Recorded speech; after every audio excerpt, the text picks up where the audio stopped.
Hello, and welcome back to the My First Marathon podcast. My name's Taylor, and today I talked to a runner who had quite the first marathon experience. Think about your first marathon, and then add rain, running on your own when most of the other marathoners switched to the half marathon because of weather, and then add aid stations that were few and far between for the last 13 miles.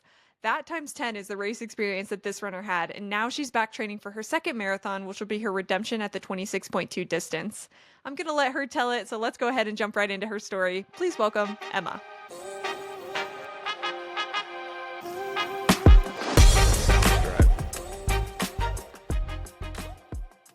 Emma, thank you so much for coming on the podcast today. I hope you're having a great weekend. Nice to meet Thank you. you. Thank you so much I'm for ex- having me. I'm so excited. yeah, of course, of course. Yeah, we were just talking about it a little bit, but came across you on TikTok. You have a little bit of a presence on there, and you talk a lot about your running journey. So really excited to just kind of break down your first marathon experience and what's coming up next for you. But before we get there, how did you get involved in this world in the first place? Yeah, so I started running in high school as just a cross country runner. I went to a very small school, so it's not like we were very fast or very good, but that's kind of where it started for me. Um, of course, distance running in high school was more like my races were 3 miles, my long runs were like 6 miles, but that is Sure. definitely where I started running. And then Um, all throughout the beginning of college, I wanted to do a half marathon, but I never could like get myself to do it for whatever reason. Like I would start a training plan and then not finish it. And then I met my best friend, her name's Vanessa, who had very similar goals, and we trained for a half marathon together and we ran it. And then that led to training for a marathon right after that. So it was kind of a slow progression in terms of increasing my distance over a long period of time. But yeah, I've kind of started like seriously running further distances in probably 2022. Yeah. Gotcha. Cool. Cool. Yeah. So yeah, so you had a little bit of a base when you were getting going from cross country and that kind of Right. thing. Was that like did you still maintain that base up until when you were starting your to train for your half marathon, or were you kind of starting over at that point? Yeah, so I went through a lot of phases, lots of ups and downs with running over the years between high school and 2022. So I graduated high school in 2018. I ran through high school, and in that gap, I went through lots of ups and downs with it. Lots of periods of time where I would get really into it and then kind of fall off the wagon. So I think when I decided to finally start training for that half marathon that I did run in 2022, it was kind of like starting from scratch again. I was a lot slower than I was in high school. It took a little bit longer to get back into it, but so that definitely had lulls over the years where I would kind of fall off of it and revisit. Gotcha. Yeah, that makes sense. Especially like we're never gonna be what we were in high school. It's like I think about what I was doing back when I was in high school and like the physical, I don't even know things that we were involved in, and it's just insane how much you change like the older you get with this kind of thing. Oh, But absolutely. Yeah. when you guys were like thinking about training for your first half marathon, did you guys have any training plans in mind that you were looking to follow, or what did that side look like? Yeah, so for our first one, I had been using the Nike Run Club app super casually through high school just to track my runs because at the beginning of all of this and when I was running in high school, I didn't have even like a smartwatch to track runs on, so I'd always track them on my phone. So I had used some of the guided runs on that app, and I'd used it to train for like a 10K or something like that. So we used the Nike Run Club app half marathon training plan for the first one. And it went really well. We liked it. I feel like starting out, I really liked it as a beginning to run longer distances because they had guided runs where a coach would kind of talk you through it and tell Mm, you like what effort you're supposed to be going at and how that should feel and stuff like that. So I think when I was first getting introduced to like doing really long runs and then like interval runs and stuff like that, it was helpful to have somebody to kind of talk through it. So I loved it for my first one. That's what we used. Yeah. totally. Yeah, I know a lot of people like that one, the Nike Run Club app. I think the guided runs are great in the beginning because you're just like you're not really sure what you're supposed to be doing effort wise in the beginning. Exactly. It's like you can go out and sprint for 3 miles on accident, like if you don't have the right materials. Exactly. So, no, I think that's Yeah. great. You said that you trained with your friend for that first one. Is that what you felt like really got you to like stick with it? This the for to run your first your first half marathon. I think so. I think it, I was surrounded at that point in my life by a lot of people that were extremely motivated in school, but also in other aspects, like in fitness and in running and stuff like that. So I feel like being surrounded by people with similar goals made such a big difference for me. So yeah, it was awesome to just have somebody, and for her as well, for both of us to have somebody to hold us accountable because she was kind of in the same boat. She had wanted to run one, but had never really gotten around to sticking with the training plan and everything. So, yeah, I think the support system, especially for the first one, was huge. Like, while developing all of the habits that it takes to get through an entire training plan, like being very consistent and doing the runs each week, it was really nice to have somebody to, I guess, lean on for support and to motivate me. Yeah, it was really, really helpful. Yeah. Yeah, no, that's great. Just like have an accountability buddy that you can bounce ideas off of, probably tell how you're feeling too. If you're feeling like something's not Oh, feeling right, exactly. you can kind of communicate that with them. So, yeah, that's great. Exactly. Cool. So how did we progress from there? You said you pretty quickly signed up for your first marathon after that first half marathon. So Yeah. how did we get there? So we ran that first half marathon, which was it was kind of rocky. It was okay. My best friend that ran with me flew in from Italy like the morning of because she was Oh, traveling with wow. a friend for and didn't want to miss it. So it was like a chaotic half marathon, but we ran that and then we were talking literally like the next week. So Yeah. yeah. And where do you feel like, because over a long period of training, I'm sure there was a lot of ups and downs and everything. Where do you feel like were kind of some of the low points in training for you? I feel like points in my running and training that I have had kind of lulls have really just been times when life is busier. Like I've been in grad school for the last 2 years, and during times where that was really stressful with like a paper being due, or I'm also have always worked through school. So if work was really busy and school was really busy at the same time, those are always times where running has kind of had to take the back burner to other things in my life, which I think is normal to kind of have to prioritize other things on occasion. Um, and yeah, also just when I started working full time, adjusting to fitting training for races into my schedule again was kind of challenging. But I think most of those times I've been able to still kind of find and maintain some kind of balance, even if that means running 2 days a week instead of 4 days a week. I It's a nice outlet, so it's especially important during times like that that are really stressful that I have running to kind of use as free therapy. For So sure.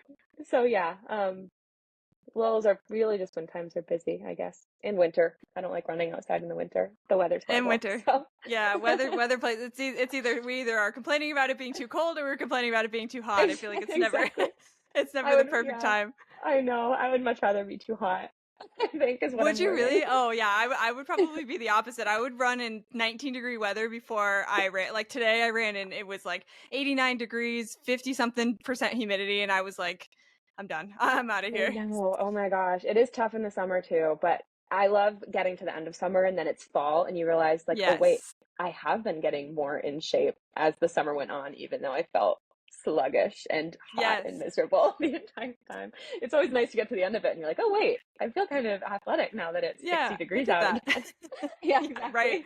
You get your pace back after summer. It takes 30 seconds off of your entire I time. know. I know. Like, why do I feel like I'm getting less in shape as I'm running more with the Right. weather being like 85 and so humid? Oh my gosh. Oh, it's so humbling. Yeah, I'm for real. always happy to be on the other side though. Oh my gosh, yeah, for real. So yeah, you were training for a marathon with having a lot going on. You said you were in grad school, you had a part-time job, all of that. So like what are some tips that you have for keeping running as a priority through marathon training while having some of those things, going on and taking your time?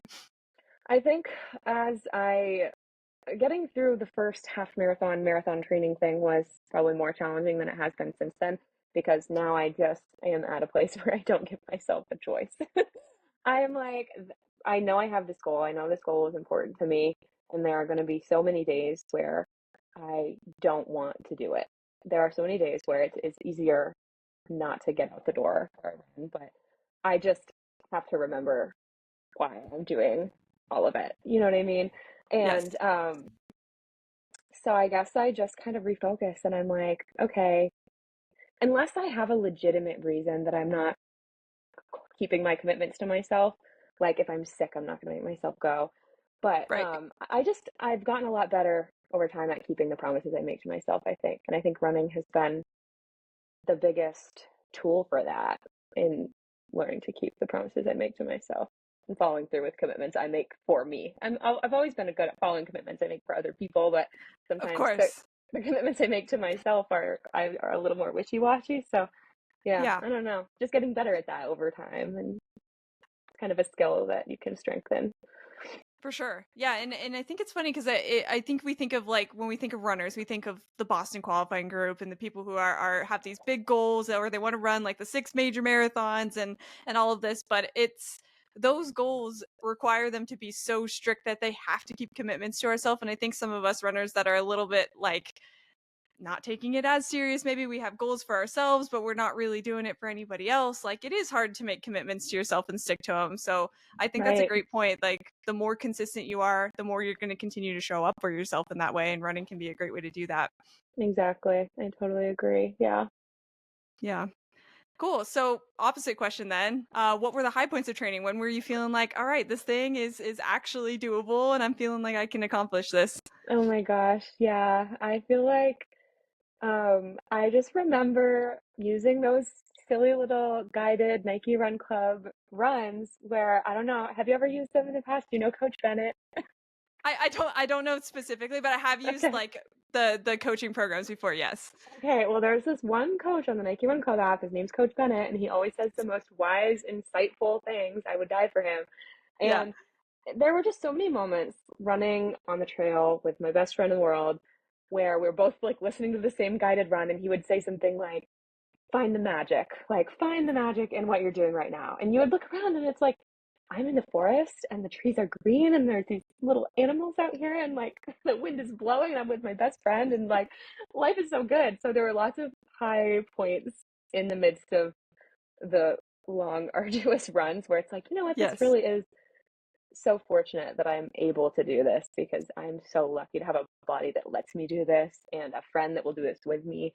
So there's just, I think finding gratitude was a big thing to kind of get back up after feeling discouraged about runs or whatever. For Um, sure. Also just like the race itself, crossing the finish line was fantastic. Always is. Yeah. That's what hooks us is Yeah, the medals exactly. are great, obviously, but the finish line feeling is huge for sure. Uh, Huge. Yeah. and shout out to Coach Bennett for giving you a moment to like look inward and really appreciate what's going on around you. I My think that man. that's great. I love him. It's good to slow down because you do you get in your own head really easily on a run. Like I think you said that it's a great processing tool when you have a lot going on, but sometimes the voices are loud and it's hard to get out of your own head and appreciate what you're doing. But anytime that Yeah. you can appreciate that you're out in nature or that the weather's nice that day or that you're feeling good on a run, that's just going to help you tremendously like in life Yeah. in general. Exactly. Yeah, running can kind of be like a little meditative, reflective moment if you can get out of how miserable your body feels. And I think that's something I also appreciate about it. Kind of gives an opportunity to think about things and just be grateful for my two legs that carry me so far. It's kind of just Totally. crazy. Yeah. Yeah.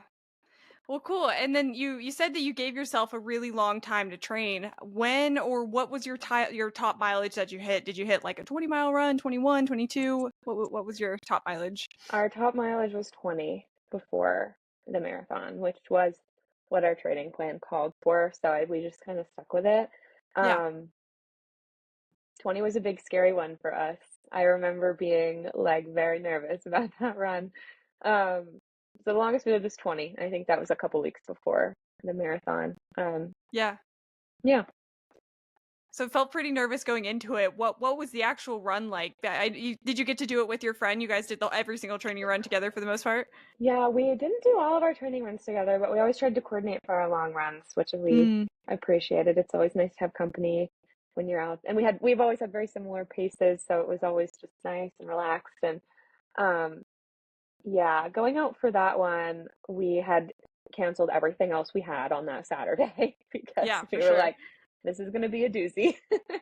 So, we went out and I remember the first half being surprisingly good, like really not bad at all. And then I think we split up around mile 15 because if you do run with a friend a lot and you do long ones with a friend, you'll realize that there are times when one person just feels way worse than the other.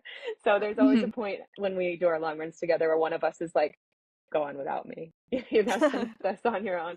So I Yeah. remember the last probably 5 miles being a real drag, just because I think it was mostly mental. I hadn't done anything longer than like, I think it was like 15 or 16 miles was my long run before the 20-mile run.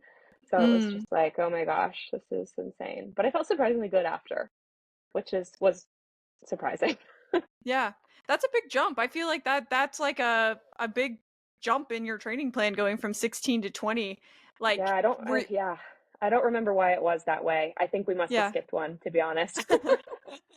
Well, all worked out. You still ran it. There's no like one way to do the whole thing. And that Yeah, anytime anybody's like, I didn't do it right the first time around, I'm like, then you're just proof that anybody can run a marathon, and we love that. So, exactly, um, exactly. were you dialing in any sort of like nutrition plan for your marathon, or doing any sort of practice with fuel or anything like that for your longer runs? Yeah, I mean, I had been just kind of figuring out what worked for me. I just fueling is so important. I am a dietitian, so more so than Mm, anybody else, I'm like such a fuel advocate. And I was just kind of figuring out what products worked best for me more so. I knew like I like to fuel when I'm done running for like 40 minutes or so, and then every kind of 30 or 40 minutes after that is what I do. Um, and I don't like goos, like the regular brand. I tried that. I tried to like them. I tried to get them down, and I cannot. They make me yeah. gag. They make me sick to my stomach. But I found that I really liked Humas, which are Mm, like a chia seed based goo. Those sat a lot better in my stomach, so I became addicted to those. There's a raspberry one that literally tastes like raspberry jam, so I started using those a lot. And then honey stinger waffles. I love those too. They taste like cookies. I could eat them as a snack when I'm not running. They're so good. So yeah. those are my two go-tos. I also found that I like Jelly Belly makes sport beans they're called, which are little Oh, electrolyte caffeinated jelly beans. So I like those too. But yeah, I tried to do like if I knew I was gonna be running for more than an hour, I would try to do something between like 40 minutes and an hour, and then probably every 30 or 40 minutes after that. It's crazy what a difference it makes if you don't fuel well and the way you feel during and especially after a run like that. So, yeah, love it. Love nutrition. yeah. Yeah, I'll have to ask you a little bit more about like what you've changed since your first marathon for sure. We can definitely get back to that since you're a dietitian and you know that world a little bit more. Yeah, But good that you were totally. practicing. I always kind of preach like trial and error with nutrition for sure. Like you said, 100%. Yeah, tried the goos, they didn't sit right in your stomach. That's pretty common with a lot of those different gels. There's always going to be one that kind of totally. sits sideways. I think it also probably depends on the time of year too. Like when you're hot and sweating a Hmm. lot more, you're going to need something a little bit different. So Right. Yeah, always just make sure you're trying a few different things, and the 20-mile runs, the 16, 50-mile runs, those are perfect times to practice your strategy for definitely. sure. Yeah, plenty of time to practice. Absolutely. Yeah. Cool. So you had your 20-mile run, and then did your plan have you do some sort of taper in between your longest Yeah, run and your marathon? Cool. yeah. What did that There look was like like? I don't remember what the runs were, but I know there was a taper week, and it must have just been like a really light, easy week, I think. Probably the longest run we did that week was, I don't know, I feel like it was 5 miles, but I don't remember. So it was a really chill week in comparison to what we had been doing. So yeah. Yeah. So cut down significantly. And how were you guys feeling like mentally leading up to the race? Like the week of when Oh, it's coming up on the gosh. weekend? What was going through your head? Yeah. So this race was in northern Maine, and it was in December. So during that time of year in that part of Maine, it's starting to get cold. It's really starting to act like winter. So we were checking the weather religiously for the weeks leading up to it. And as we were checking the forecast, probably the week before, we realized that there was snow in the forecast that day. So Mm, we were both like, oh gosh, this is like we may be physically ready to run this marathon, but we don't have clothes that are going to keep us warm for 26 miles. So we both panicked. We went to Dick's Sporting Goods. We bought headbands to cover our ears and gloves and insulated leggings um and then that kind of we felt okay for a few days after that, and we checked the weather again, and then it was saying rain Oh, instead of geez. snow. So we were like, okay, first of all, like, what are we going to do if the weather's really bad? Are we still going to do it? And we both decided there's no way we're not doing this, because I have told everybody I know. I can't Yeah. tell them now that I'm not doing it. And we were going with several of our friends too, we had a lot of friends doing the half marathon that day. So it was Mm, already a big event that we were all going to go to together. Um, so we were very determined. We were like, first of all, there's no way we're not doing this. But second of all, it's looking like it's going to be miserable. So we were excited, but definitely nervous. yeah. That's just there's a big difference between snow and rain for a race. Like I've never ran in snow for a race, but I've ran in snow for a training run, and it's a big difference because the rain it's going to be cold if they were calling for snow in the forecast. You guys are just going to be freezing. Things are going to be stuck to you. Like yeah, I could see why you were you were stressing a little bit leading up to that one. Yeah. So did you guys change any sort of strategy knowing that it was going to rain, or you were still like, nope, we're going to do this. We're going to figure it out. We're going through this together no matter what. Yeah, we were like, let's just go. Yeah. Let's just go do it. Let's just like see if we can do it. Yeah. We um are very much type 2 fun kind of people, so we do love a little struggle. We were like, it's Yeah. going to be hard. There's no way it's not going to be hard, but we're going to do it either way, and I'm not stopping until I finish it. So that was kind of our mindset Absolutely. going into it. Yeah. Better for the story, right? It'll give you something Absolutely. to tell the people. Do it But for the plot. Yeah. exactly. Exactly. Cool. So let's break down marathon day then. What were the first, let's say, like 10 to 13 miles like for you? Okay. So we got there, and it was at the time of the start of the race sprinkling. Mm, And we really honestly didn't know that much about what this course was going to be like. So anyway, we split up into the marathoners and the half marathoners, because the half marathon people were starting just a little bit after us. So we lined up, and we realized that there were probably not as many people as we thought would be running the marathon were running the marathon. I think a lot of people had dropped down to the half because of the weather. mm, So we were lined up with our little group of people. The race started, and as soon as we were out of sight, there was an enormous hill. And so we started climbing this hill, and it was just never ending. The hill went on forever, and then we're running and we're running, and we were happy with our paces. It was pretty much what we wanted. We were not fast. We were like, if we can just hold like an 11:30 mile, that will be yeah. good enough for us. Which our actual pace for the marathon ended up being slower than that. First 10 miles though, we were doing okay. We were realizing this course is going to be way hillier than we thought it was going to be. The weather was not that bad yet, still sprinkling, but nothing crazy. And we were feeling okay. We were feeling okay, miles 1 to 10, I would say. We were optimistic.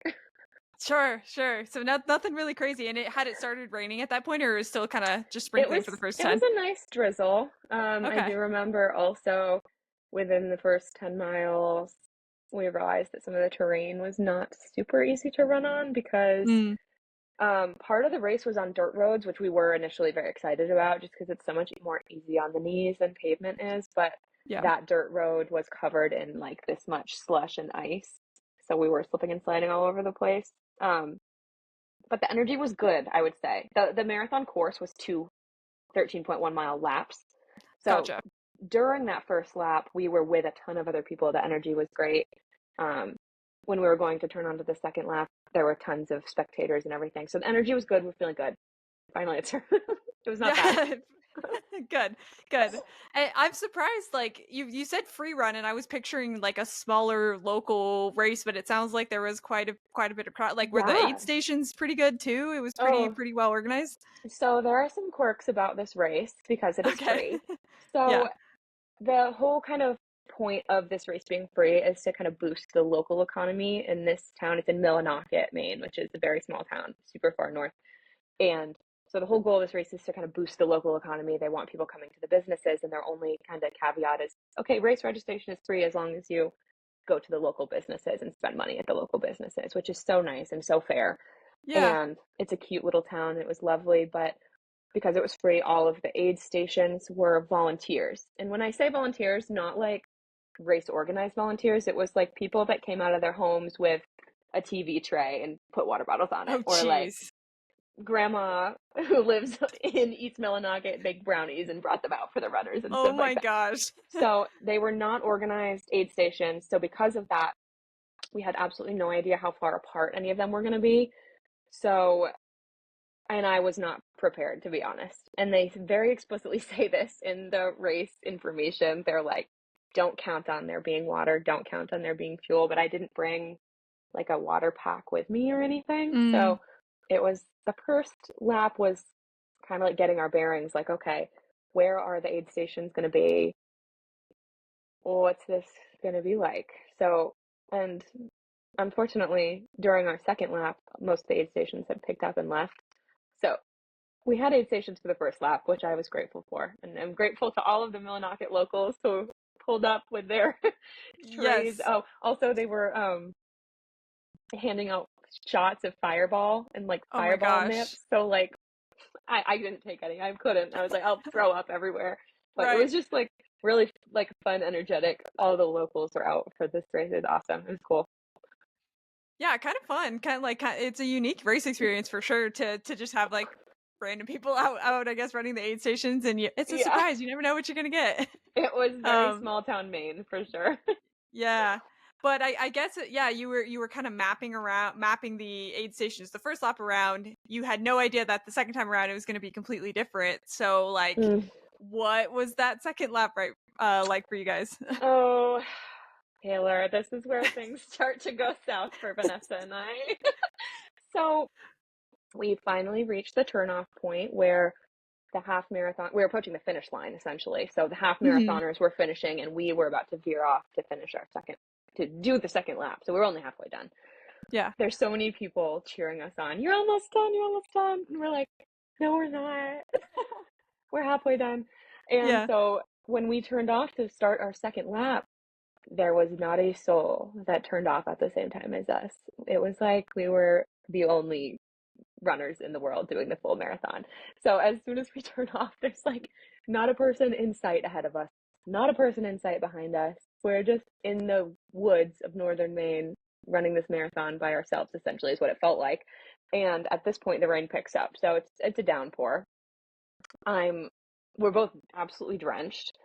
Starting the second lap, which this course was so hilly, so much more hilly than we anticipated. So Mhm. by now we're in pain, and my poor friend hurt her knee somehow, which she later ended up needing to have surgery on. So she Oh injured my her knee during gosh. this marathon. So she's like, I couldn't have my AirPods in to listen to music because it was pouring rain. All I can hear is my poor friend moaning and groaning beside me because she's like in extreme pain. Yeah. And there's not a soul in sight and not a single aid station out, which is nobody's fault but my own because I didn't bring any water. But I had had some forethought on the first lap and I picked up two little water bottles to carry with me because I was like, I just have this feeling that this second lap is not going to be the same as the first one because there's not going to be as many runners, which was true. So the second lap was a totally different race, it felt like. It was like that's when the struggle really started. That's when there was no longer any aid stations. Mm. And Vanessa, my friend, was down bad. So it was like, it was a long lap. I won't lie. The second lap was long. But, it had its moments. We got to a point where we were just making little deals with ourselves, like, oh, we can walk the first point one of every mile and then just try to run the rest of the mile and then we'll do it again once Yeah. we get to the next mile. So we were just like playing games with ourselves to try to get through it. And then Yeah. so we finally get to the finish line and we're so thrilled to be there, of course. And everybody had left except for our immediate families and our like three friends that had run the half marathon and had been waiting in the rain for us for the next 3 hours. So Oh we get my to the finish gosh. line. We got to the finish line when they were actively taking down the finish banner. Stop. And they like half hung it up for us as we were crossing. I finished like just a few minutes before her because we split up right at the end because she was really struggling and she was like, "You don't need to wait with me, just go."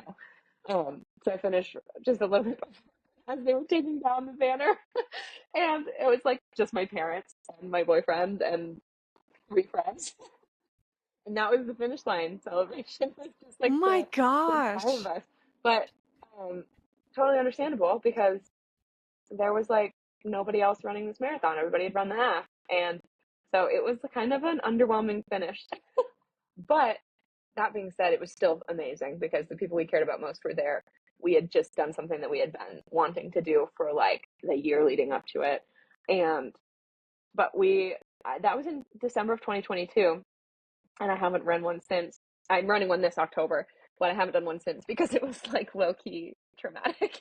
Oh my gosh, yeah. I'm just sitting here like glued in because I just can't even imagine running a marathon without spectators, without like real aid stations. With it's just you guys were really feeding off of your own energy, which is like props to you guys. That's super impressive that you were able to mentally push yourself through something like that. And then the rain too. That's just like Oh, you could oh have easily God. DNF'd and I would not have looked down on you at all for Yeah, something like that. I think a lot of people did. When we were looking at the results, it was like a lot of marathoners that were on the list just didn't have a time. And we personally had another friend from college that was running the full marathon who ended up DNFing. A lot of people just stopped at the halfway point after they realized how bad it was going to be. So, Right. but we weren't accepting that. We were like, we're doing it. I don't care. Blood, sweat, and tears. We're putting it all into this, which we did. It was a lot. It was amazing though. It was uh hard, I Yeah, guess. absolutely. Yeah, so kind of an opposite feeling to your first half marathon feeling where you were like, "All right, new next race, let's go. Let's sign up for this thing. We're hooked." No, You were like, seriously. "One and done. We're good." Well, like did you even have any Yeah. future plans at that point or were you really like that's a wrap on my marathon career? So I knew I wanted to do another one because in my Okay. mind it was like I have to get redemption for how bad Mm, this race felt to me. I was like, I know that it didn't have to be that bad. And I had things in my mind that I wanted to do differently for the next time, like more cross training. I felt like I didn't give my body as much love as it needed, like in terms of stretching and cross training and taking really good care of myself in ways other than running. So I was like, I yeah. need to do this again, but I physically and mentally only have the space in my life for like one marathon a year. So I did sign up for one last fall and had full intentions of running it. And then my uh just randomly my dad had a kidney transplant get scheduled for Oh like the my same day. gosh. So I ended up not running it because I was like, oh my gosh, I'm gonna go to the hospital with him and be with my family for this whole period of time. So I ended up scratching last year's marathon. So I really did have intentions to run another one. I just wasn't able to last year just because of life. So yeah, this year we're getting back. We're And I doing it. Yeah. swear it's going to be better than the first one. I think you have nothing but up to go from here based on that I first think so experience. too. You had so many things. This next marathon is going to be a piece of cake because you have I'm this hoping. experience too to I know. compare it to. I'm hoping it's a breeze. There's no way it will feel as bad. So Absolutely. Yeah. Honestly, like kind of, I know it sucked and I know I'm totally speaking out of turn here because I did not go through that experience, but maybe it's good that you kind of started at the bottom so that every marathon from here you're like, well, at least it wasn't as bad as the first one, you no, know? exactly. That's what we say. We're like, you know what? No matter how bad it is, there's no way it's gonna be that bad again. Yeah. Yeah. Yeah. And Totally. this year it's really special because I'm working with a company that puts on a lot of my favorite races already. Like a lot of the half marathons I've run have been through Ventures Endurance, is this race organization, and I'm an ambassador for them this year. So now I not only Cool. get to run that marathon, but I get to make videos for it and I get to bring a friend. So it's just awesome. It's a really great opportunity, and I'm really looking forward to reclaiming the 26.2-mile distance. And Absolutely. I did tell myself though, if it is as bad as the first one, no, not again. Done. I I'm think that would be hard. I think that would be I think hard, so too. but I think so too. But cool that you get to kind of come back for your redemption run this year. So, and you mentioned you're doing a few things different. So, what are you Yeah. changing this time around that you feel like helping you? I realized after the marathon, the first one, I felt physically horrible for a while after. Like my joints felt so stiff and rickety. I felt like I was 80 years old, like I couldn't move. And I was like, okay, I did not strength train the way I should have. So I'm trying now, or not trying, I am going to prioritize cross training a lot more. And also, I'm now using a training plan on the Runna app instead Yeah. of the Nike app, and I'm finding that I just enjoy that a lot more so far.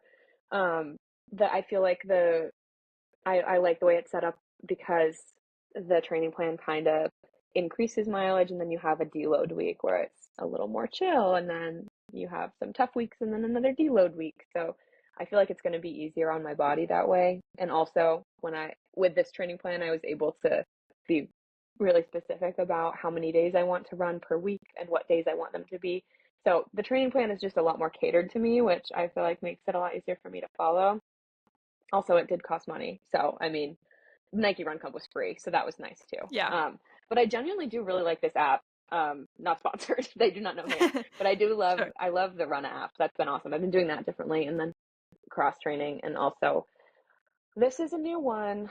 Haven't really been doing so good at it yet, but I'm trying to do like a more serious warm up before I start running because Mm, during the first marathon training, I didn't warm up at all before a run. I would just go out the door and start running, and I'm just trying to be kinder to my body, I think, as a whole, and give it a little more respect for carrying me on really long runs. In terms of nutrition, I'm not really doing anything differently. I ate a lot during that training plan. I'm going to eat a lot during this one. So, yeah. Yeah, it sounds like you at least had that part dialed in. And now you're just kind of fine tuning all the other areas, which is good. yeah. That I really like the way you put that you're trying to like be kinder to your body and you're trying to give back to yourself what your body gave to you. I think that that's a great way to look at it. And a lot of people that maybe are thinking strength training is too much or a warm up is too much, like you can reframe that to it's you're being kind to yourself. I think that's a great way to look at it. Yeah, for sure. Maintaining the body that will let you run 20 miles. Absolutely. Yeah, yeah. Yeah. I'm also doing more speed work, which Mm, I kind of slacked off on during the marathon training. I think because I wasn't cross training, I was just feeling really tired after my really long runs. So I just felt like I don't have the energy to do a bunch of speed work on top of running really high mileage on the weekends. But this time I've been prioritizing speed work too and like doing my interval runs, and I feel like it's going to work wonders for my pace. It already is. I've never had an issue with being a slow runner finishing at the back of the pack. That does not bother me at all. But it is nice also after 2 years of running very consistently to see my pace getting a little bit better. sure. So Yeah. I'm prioritizing that too, which I haven't in the past. Yeah, it's just a different goal. I feel Yeah. like for me, like in for my first marathon, you kind of get the dopamine hit from increasing mileage every weekend. Every weekend you're getting a little bit better, but after your first year of running, your first couple years of running, like you've already done that. You can do it That's all so over true. again. But pace Yeah. is maybe something new to shoot for. At least maybe that's how I think That's about it. so true too. And yeah, I kind of feel the same way. I didn't realize I felt that way until you said it, but it is like yeah, I've already done all those distances before, but I haven't done it at this pace before. So it is Yeah, nice to kind of see myself get stronger in that way too. yeah, for sure. Well, cool. Well, thanks for breaking down your marathon experience. That was Yeah, quite the experience. I'm looking forward for your redemption run coming up next. me too. Um, I'm curious, like, if you could give any advice to somebody who's maybe thinking about running their first marathon, what advice would you give them? Um, Slow down. It's not that serious. Like do it because you enjoy it. You don't have to be running a 7-minute mile to run a marathon. You don't have to have a certain body type to run a marathon. You can literally do it. Like, there was a time in my life where I didn't think that it would be physically possible for me. And it turns out that pretty much anybody can do it, I think. So, yeah, something that made a big difference for me was really slowing down on my easy runs and taking my long runs nice and slow too. I feel like that was what finally clicked so that I was able to run like 10 miles. So slow down, first of all. Second of all, like it's not that serious. If you have to miss a run, you're still a runner. You can make up for it. The world's not going to stop turning. So take yourself seriously, but not so serious that you make it unfun for yourself. Yeah, yeah. It's like take it serious enough so that you're prepared, but like don't kill Exactly. yourself so that when you're done with the marathon, you never want to run another one. It's something that Exactly. you want to take through, just your first race experience and continue to keep in your life for sure. Exactly. Keep it fun. Yeah. Yeah. I Find the love that. magic. Find the magic, as Coach Bennett said to me Yeah, one I love time. that. Gonna have to tag him, give him creds for that one. Yeah. One time he commented on one of my TikTok videos, and I like Stop. I was like, because my mom loves him too. I sent it to my mom. Like, you'll never believe. You're like local celebrity in the Nike Run Club app. I love that. It's so niche. Like nobody knows who he is except for me. That's great. So, yeah. Anyway, shout out to Coach Bennett for getting me through a marathon. Yeah. Yeah. That's awesome. Well, cool. Well, then I'm curious, since you're a dietitian as well, like what advice would you give for the fuel side of things, the nutrition side of things? Like what really helped you as a dietitian? I just think don't underestimate the importance of fueling your body. Um, you're asking a lot of your body when you're training for a marathon, and I just think it's so important to feed your body well. And like I try to, one of the big things I try to do is have something pretty substantial to eat after a long run within like 30-45 minutes. Um, I will never go on a run that's longer than an hour without bringing some sort of fuel with me.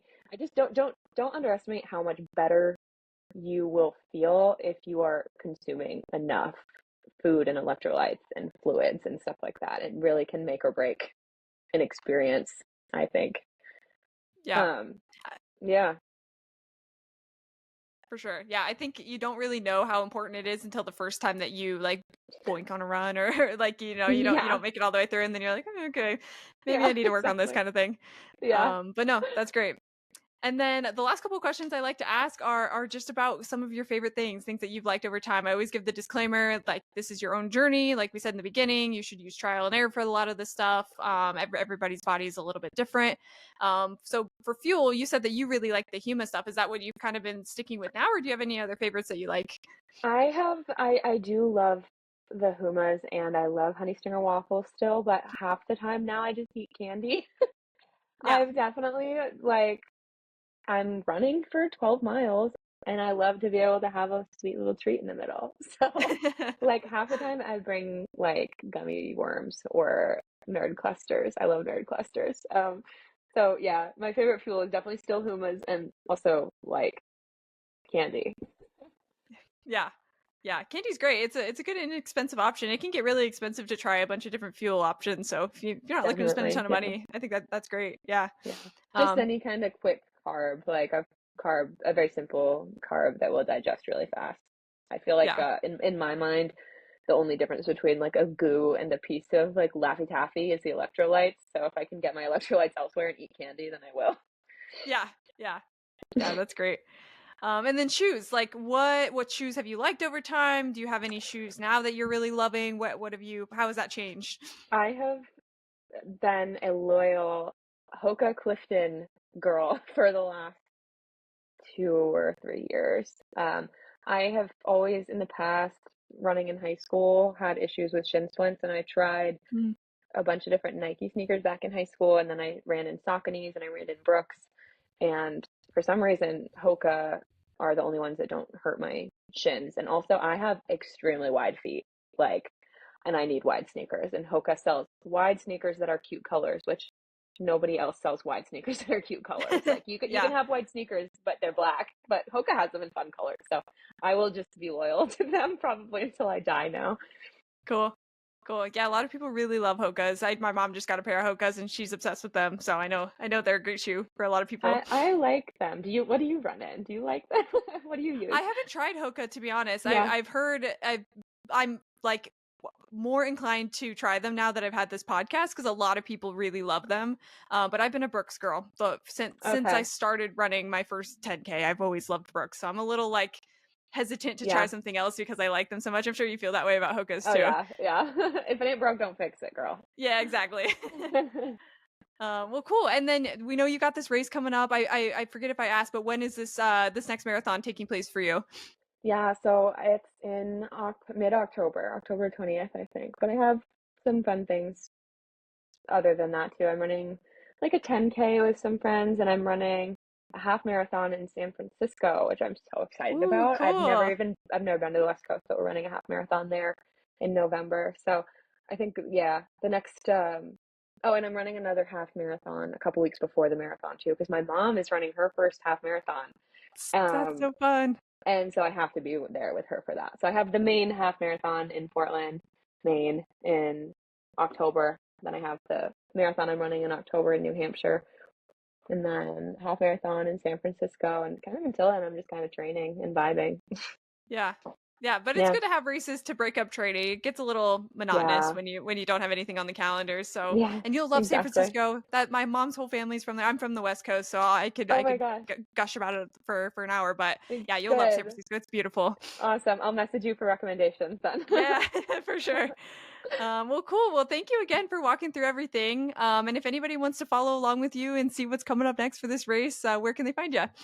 Oh my gosh, what's my TikTok name? Hold on, let me find You're out. good. I changed it to take my last name out of it, and then I can't remember what I changed it to. My TikTok is dot. It's Emma Ray. That's my name. Ray with that's spelled RAE. Period. It's Emma Ray, RAE. That's my TikTok. That's where I post about running more than anywhere else. My Cool. Instagram is more like my personal life, but it's em.denbow, Denbow. That's where you can find me. Perfect. But TikTok's more fun. I have more fun videos on there.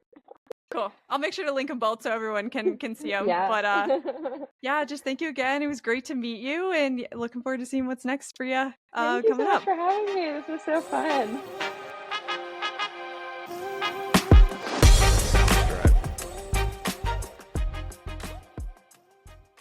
Thanks so much for listening. If you're enjoying MFM, it would mean a lot to me if you could rate and review this episode wherever you listen to podcasts. And if you know anyone training right now, I'd love if you shared it with them too. See you on the next one.